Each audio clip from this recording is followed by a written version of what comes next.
శుభకార్యాలకు పూజార్ల కోసం వెతుకుతున్నారా? పూజారీస్.com లో అతి తక్కువ ధరలకే పూజార్లను ముందే బుక్ చేసుకోండి. వెంటనే కాల్ చేయండి.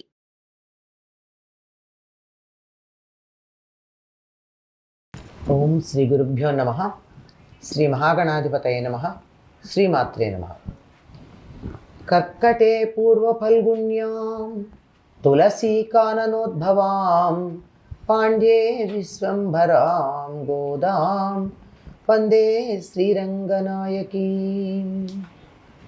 నీళాతుంగస్తనగిరితటీ సుప్తముద్బోధ్య కృష్ణం పారార్జం స్వం శృతిశతశిరసిద్ధమధ్యాపయంతి స్వోచ్ఛిష్టాయాం స్రజినిగళితం యా బలాత్కృత్య భుంక్తే గోదా తస్యై నమ ఇదమిదం భూయ ఏవాస్తు భూయః.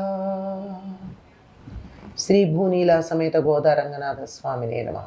குத்து விளக்கெரிய கொட்டுகால் கட்டில் மேல் மெத்தைன்ற பஞ்சசயனத்தின் மேலேழி கொத்தலர் பூங்குழல் நப்பின்னை கொங்கை மேல் வயத்து கிண்டந்த மலர் மார்பா வாய்த்திழவாய் மைத்தடக் கண்ணினாய் யுன்மணாளனை எத்தைனோ போதுமு துயிலெழ ஒட்டாய் காண் எத்தனை ஏலும் பிரிவாத்தகில்லாயால் తత్తువమనృత్తకవేలోరెంబావాయ్.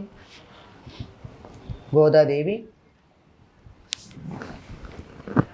చెలులను మేల్కొల్పి తనతో పాటు నందగోపుని భవనానికి బయలుదేరి వెళ్ళిన తరువాత ద్వారపాలకులకు నమస్కారం చేసి, అంటే దేవాలయాల్లో తప్పనిసరిగా ద్వారపాలకులకు నమస్కారం చేస్తాం, ఇక్కడ ఆవిడ నమస్కారం చేసినట్టుగా కాక ప్రార్థన చేస్తోంది తలుపులు తెరవమని. లోకాలన్నీ కాపాడేటటువంటి కృష్ణుణ్ణి కాపాడుతున్న నందుడి ఇంటికి కాపలా ఉన్న ఓ కాపలా కాచేటటువంటి ద్వారపాలక తలుపులు తెరవమని ప్రార్థించింది. ఆ పైన నందుణ్ణి, యశోదని కూడా ప్రార్థన చేసింది. వారితో పాటుగా కృష్ణుణ్ణి లేపమని బలరాముణ్ణి కూడా ప్రార్థించింది. ఇప్పుడు అయినా కృష్ణుడు లేవలేదు. అందుకని ఏం చేస్తోంది, అక్కడ ఉన్నటువంటి కృష్ణుడు ఎక్కడ పడుకున్నాడో ఆ పక్క మీద ఆయనకి దిండులాగా ఉన్నటువంటి నీలాదేవిని నిద్ర లేపుతూ ఉన్నది. మన నీళాతుంగ స్తనగిరి తటి సుప్తముద్బోధ్య కృష్ణం అని చెప్తూ ఉంటామే, అలా ఆవిడ ఎలా ఉంది అని చెప్తున్నారంటే, గుత్తి దీపాలు చుట్టూ వెలుగుతూ ఉండగా, అంటే పడక గది ఎంత చక్కగా ఉండాలో, నిద్రపోవడానికి ఎంతటి అనుకూలంగా ఉండాలో అంతటి అనుకూలంగా ఉంది. దానివల్ల మెలకు రావడం చాలా కష్టం. అనుకూలంగా వాతావరణం ఉంటే మెలకు ఎలా వస్తుందండి? గుత్తి దీపాలు ఉన్నాయిట, చుట్టూ ఉన్నాయిట. ఏనుగు దంతాలతో చేయబడిన కోళ్ళున్న మంచం మీద ఉన్నారట. చల్లదనం, మెత్తదనం, తెల్లదనం, ఎత్తు వెడల్పు ఉన్నటువంటి పాన్పు మీద ఉన్నారట. గుత్తులుగా వికసిస్తున్న పూలు తల్లో ముడుచుకున్న కేశపాసం కలిగినటువంటి నీలాదేవి యొక్క స్తనముల మీద తన శరీరాన్ని ఆనుకుని పరుండి విశాలమైన వక్షస్థలం గల కృష్ణ, నువ్వు నోరు తెరిచి మాట్లాడు. కాటుక పెట్టుకున్న విశాలమైన కళ్ళు కలిగిన నీలాదేవి, నువ్వు నీ ప్రియుణ్ణి ఎంతసేపు లేవనీయకుండా ఆపుతున్నావు? ఈ మాత్రం ఎడబాటు కూడా సహించలేవా? నీ స్వరూపానికి, నీ స్వభావానికి కూడా ఇది తగినటువంటిది కాదు అంటున్నారు. చూడండి, వాతావరణాన్ని ఒక్కసారి గనక మనం గమనించుకున్నట్టయితే పడక గది ఎలా ఉండాలి? దీపాలు, చిన్న చిన్న దీపాలు ఉండాలి, ఎక్కువ వెలుగు ఉండకూడదు. ఒక్క చోట ఎక్కడో మూల ఉంటే సరిపోదు, అక్కడొకటి ఉండాలి, గుత్తులుగా కూడా ఉండాలి. అలాంటి దీపాలు ఉన్నాయట. అంటే ఈ రోజుల్లో మనం అనుకునే చాండిలియర్స్ లాంటివి అప్పుడు ఉన్నాయన్నమాట. అనేక దీపాలు కలిపి ఉన్నవి.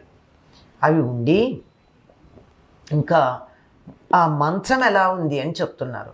ఏనుగు దంతాలతో చేసింది. వీళ్ళు కువలయాపీడము అనేటటువంటి ఏనుగని కంసుడు వీరి మీద ప్రయోగిస్తే బలరామకృష్ణుల మీద సంహరించి ఇద్దరు చెరి 2 ఏనుగు దంతాలని భుజాల మీద పెట్టుకుని కదా కంసుడి ఆస్థానంలో ప్రవేశించారు. ఈ 4 దంతాలు మంచం కోళ్ళల్లాగా పెట్టి ఒక మంచాన్ని తయారు చేశారట. ఏనుగు దంతాలతో చేయబడినటువంటి కోళ్ళు ఉన్న మంచం. ఇది ఎత్తుగా ఉంది. మంచం ఎప్పుడు ఎత్తుగా ఉండాలి, మరీ నేలబారుగా కాకుండా. పైగా దాని మీద ఎలా ఉండాలి, పక్క మీద పడుకుంటే చల్లదనం ఉండాలి, మెత్తదనం ఉండాలి, పైగా పక్క తెల్లగా ఉండాలి. అప్పుడు నిద్ర హాయిగా ఉంటుందండి. కాస్త మలినం పడినా కనపడుతుంది తెలుపుదనం మీద. ఆ మంచం ఎత్తుగా ఉంది, విశాలంగా ఉంది. విశాలంగా ఉంటే ఇటు నుంచి అటు దొర్లినా, ఇటు నుంచి ఇటు పక్కకి తిరిగినా ఇబ్బంది కలగకుండా, అయ్యో పడిపోతామేమో అని భయపడకుండా ఉండడానికి వీలుగా అట్లా ఉన్నటువంటి మంచం మీద ఈయన ప్రత్యేకంగా దిండు పెట్టుకోలేదుటండి. ఈయనకి మంచం ఉంది, మంచం చాలా బాగుంది, పక్క చాలా బాగుంది, తెల్లని దుప్పటి ఉంది, మెత్తగా ఉంది, చల్లగా ఉంది, హాయిగా ఉంది, వెడల్పుగా ఉంది. ఆ మంచం మీద ఈయనకి దిండేమిటి, నీలాదేవి యొక్క వక్షస్థలం మాత్రమే ఆయనకి దిండు. ఆ దిండు మీద పడుకుని, అంటే నీలాదేవి యొక్క గుండెల మీద పడుకుని ఉన్నాడు. ఆవిడెలా ఉంది, గుత్తులు గుత్తులుగా ఉన్న పూలు తల్లో అలంకరించుకుంది, కళ్ళకు కాటుకు కూడా పెట్టుకుని. అది ఇక్కడ గోదాదేవికి ఈ చెలులకి ఉన్నటువంటి సమస్య. ఎందుకంటే ఈ వ్రతం పూర్తయి కృష్ణుడు అనుగ్రహం తాము పొందే వరకు తలలో పూలు పెట్టుకోమో కళ్ళకు కాటుకు పెట్టుకోమో అన్నారు కదా. కానీ నీలాదేవి పెట్టుకుంది అంటే ఆవిడ ఈ వ్రతం యొక్క ఫలితాన్ని ఇప్పటికీ అనుభవిస్తూ ఉంది అని. ఎవరు ఈ నీలాదేవి? ఈ నీలాదేవి ఎవరంటే ఒక్కొక్క ప్రాంతంలో ఒక్కొక్క పేరుతో చెప్పుకుంటారండి. ఈవిడ యశోదాదేవికి మేనగోడలు వరుస అవుతుంది.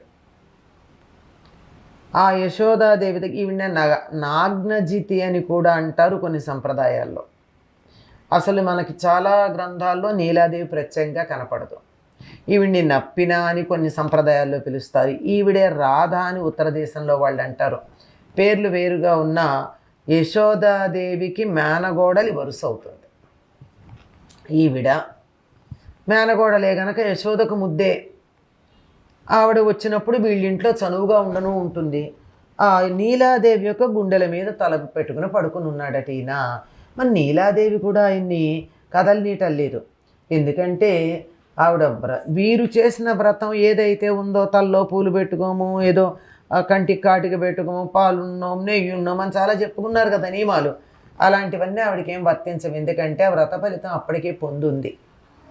ఎలా పొంది ఉందంటే కృష్ణుడు తనకి దగ్గరగానే ఉన్నాడు కనుక బలరాముడు వల్ల కాలేదు, యశోదానందుల వల్ల కాలేదు, ఎక్కడ కృష్ణుడు కదులుతున్నట్టు కనపడలేదు, ఉలకలేదు, పలకలేదు.